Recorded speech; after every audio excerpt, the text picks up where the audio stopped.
Hi guys, welcome sa aking mini vlog. Today's video guys, magluluto ako ng Arabic food. Yung kanin may sharia yan. Tapos yung chicken pinakuluan ko yan kasi yung tubig ng manok kailangan ko yung niya sabaw niya kasi magluluto ako ng mulukkaya. Yung mulukkaya kailangan yung sabaw ng manok.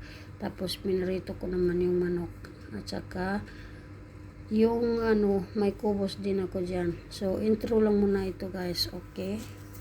Dahil namimiss ko guys kumain ng rice na may sharia, kailangan natin magluto nito.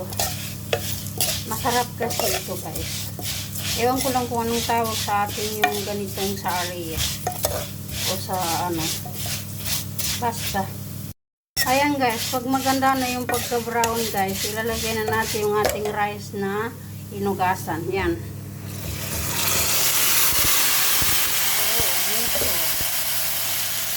Diyan guys, lagyan natin siya ng salt.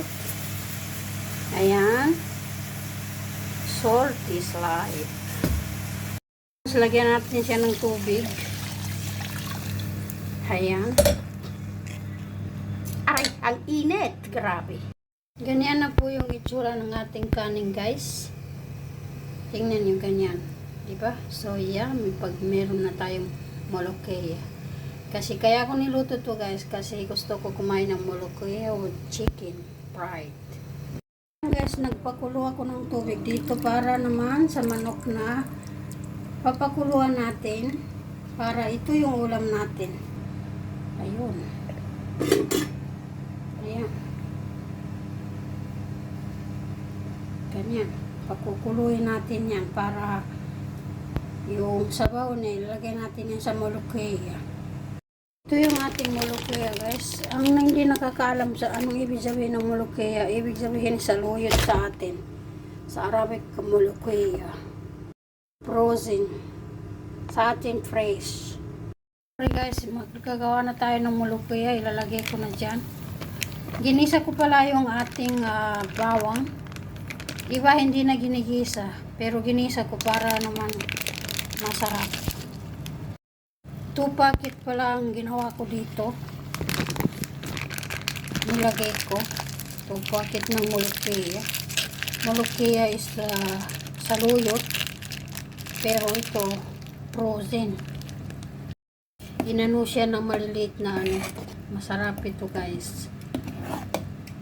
Ganito gumawa ng molokhaya dito sa Arab country. Ayan guys, kumukulo na yung ating molokhaya. Masarap po yan guys, pero yung iba hindi kumakain na madulas-dulas at saka lalo na pag ganitong luto. yung hindi nakapunta ng abroad, magtataka siguro kung anong luto ito. Dito guys, parang sabaw ito para sa manok. Yung sabaw niya guys, niluto ko dito, sabaw ng manok na pinakuluan ko. Tapos yung manok, ipaprito natin yung manok. Dahil tapos na ako magluto guys, ito na yung molokhaya guys, molokhaya. Tapos ito na yung rice na may sharia. Yung chicken na pinakuluan ko, pinrito ko na siya. Kasi ganyan talaga, pero hindi ko nilagyan ng tomato paste. Siyempre meron akong kubos dyan. Mag-isa lang pala ako kakain for today's video. So, hindi ko yan kakainin lahat ha. Ako lang mag-isa. Pero hindi ko yan uubusin. Sayang guys, kain po tayo guys. Bye bye.